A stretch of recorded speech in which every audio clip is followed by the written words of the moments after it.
Hello and welcome to Canguro English. I'm Christian and this is the IELTS Academic exam listening preparation class.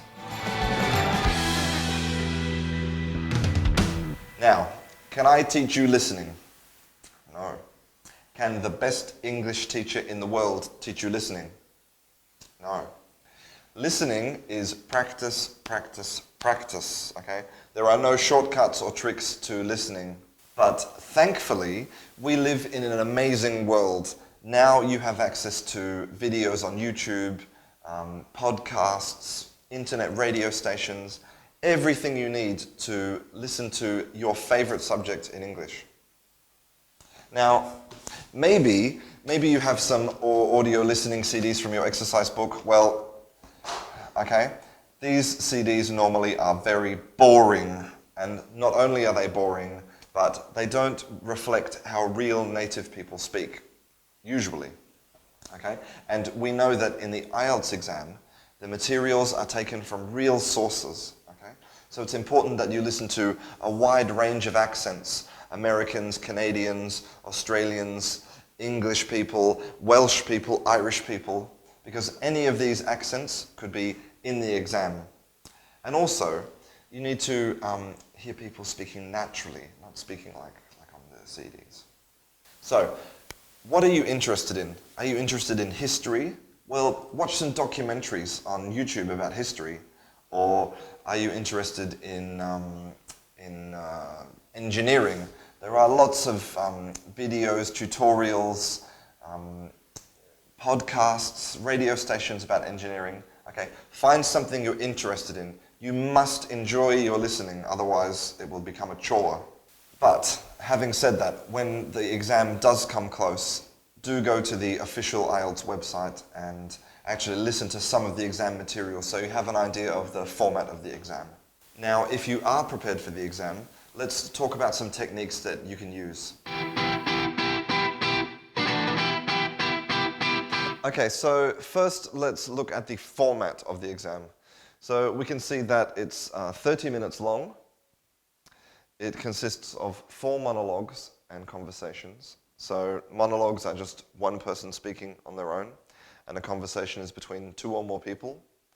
The total score is 40, and from this you get your band. So if you have 35 out of 40, then you're a band 8, and if you have 16 out of 40, then you're in a band 5. Now, as I said before, I can't teach you listening. Nobody can teach you listening. But I can teach you some techniques to help you to get a higher band in the exam. So first, let's look at some positives about the IELTS exam. So the first positive is that the questions appear in the same order in the audio. So question 1 is at the beginning of the audio, and question 10 is at the end of the audio. So we can answer the questions in that order. So that makes it a little bit easier, okay? The next thing is that there are varied difficulty levels between the audio. So some of the audio is easier than others because the test caters for a wide range of English levels. So this means in some sections you have an opportunity to really get some high marks, okay? And the final positive thing is that you have 10 minutes at the end of the exam to copy your answers onto the answer sheet. So you can use this 10 minutes to look at your answers and say, does it make sense? Is the context correct? Is my spelling correct? Is my grammar correct, if applicable? Have I followed the instructions? Have I written the correct amount of words? So these are some real positives. Okay, so my first tip for the IELTS exam is very simple, okay, and it's this: follow the instructions. Okay? You would be amazed at the amount of students who write 5 words when it says write 3 words, or they don't copy their answers onto the answer sheet. Okay? Follow the instructions. Okay? This is the most important thing you can do. You can lose marks over stupid things. Okay? Tip number 1. Okay, so my next tip is to read the questions first. So before the audio starts, you have a little bit of time to read the questions. So you must do this. What this does is it helps you to remember any vocabulary. It gives you some focus for your listening, okay? So when you read the questions, you know what you're listening for. It gives you a big advantage. My next tip is take notes, okay? In the IELTS exam, you only hear the audio once. It is not repeated. So as you're listening, you must take notes. Even if you write words phonetically that you don't know, okay, you can use the time at the end to look at your notes, to think, and then maybe the word will appear in your mind, okay? So it's very important. Your memory is not that good, especially you're in a stressful exam environment. You can easily forget things or be confused. Take notes. The next thing is your orthography and your spelling. So when you transfer your answers onto the answer sheet, make sure that your writing is clear, okay? That I can read your answer. If I can't read your answer, incorrect, okay? And also your spelling. Double check your spelling, okay? This is very important. You could lose marks over something stupid simply because the examiner can't read your answer. So slow down, take your time, write clearly. My next tip is this, okay? Don't panic. If you panic, what happens? Your mental resources disappear and it will be a total disaster, okay? You have to really keep calm, okay? If you miss a question, if you don't understand a word, don't worry, okay? Move on to the next question, okay? This is something that you can practice at home, okay? Using the material on the website or in class with your teacher if you go to English classes, okay? It's very important. Panic can completely ruin your exam. Be calm. So my final tip relates directly to the day of the exam. So people who are multilingual or bilingual, when they change from one language to another, this is called code switching. And people who are truly bilingual or multilingual can switch between languages easily without even thinking. But most people, and probably including you, it takes some time for the brain to switch from one language to another.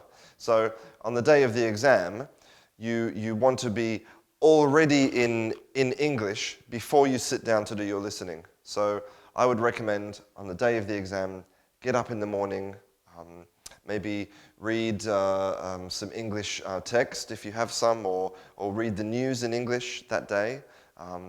Maybe on the way to the exam in your car or with your headphones, listen to some English music.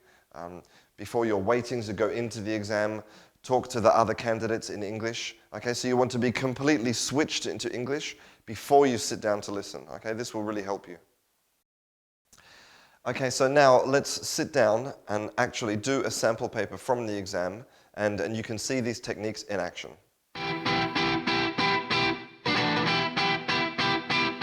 Okay, so they were the techniques that you can use in the exam. So now let's do a sample paper together so you can see these techniques in action. So you can see here that I have a form which I have to fill out with some information, and this different one here is multiple choice. And then I have my answer sheet, which I must put my answers in. Okay, so remember, follow the instructions. Okay, so it says here, no more than 3 words and a number. So am I going to write 4 words? No, okay. Follow the instructions, very important. Now, before the audio starts, I have a little bit of time to read the questions. So I'm going to read the questions, okay? So shipping, okay, an address, a postcode, size of the container, and some content. So I know approximately what to listen for. I know what this audio is about, okay? And now the audio is starting. So I go down, okay, go down, and I'm listening for the size of the container. Good, good. And then maybe it gets to the contents section, okay?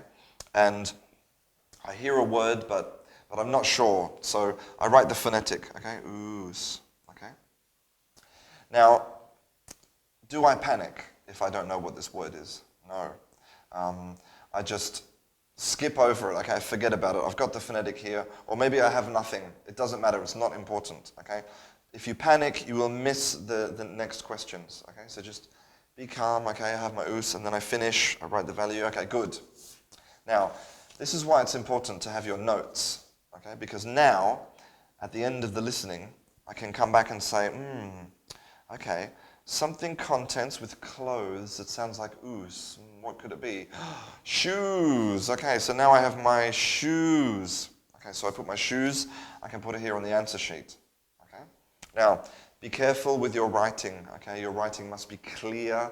I must be able to read it. Look for stupid spelling mistakes. Okay. Okay, good.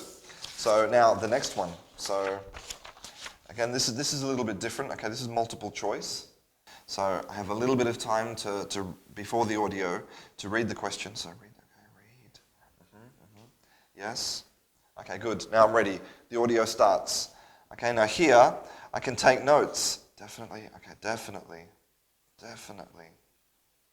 Okay, not sure. Not sure. Okay, don't panic. Just next question. Okay, culture and society.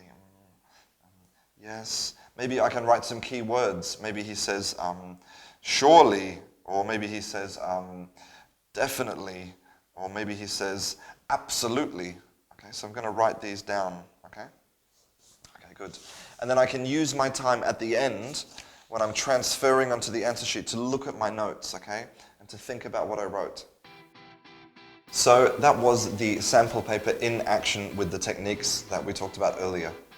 If you would like to see any more classes about grammar, pronunciation, vocabulary, exam preparation, then don't forget to subscribe to Canguro English. Thank you very much. I'll see you in class.